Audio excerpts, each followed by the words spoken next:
সর্দি লাগলে অনেক সময় কাশি হলে পরে কমতে চায় না, তো আমি একটা ঘরোয়া টোটকা করছি, সেটাতে ভালো হয়, সর্দি কাশি কমে যায়। আমি 2টো এলাচ নিয়ে নিয়েছি আর 3টে লবঙ্গ, এটা আমি এই তাওয়াতে শুকনো করে ভেজে নেব।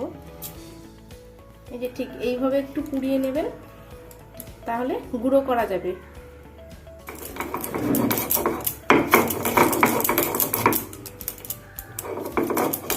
গুঁড়োটা নিয়ে নিলাম, পুরো গুঁড়ো করে নিচ্ছি। তার সাথে আমি মিশাচ্ছি মধু, ডাবরের মধুটা আমি মিশাচ্ছি।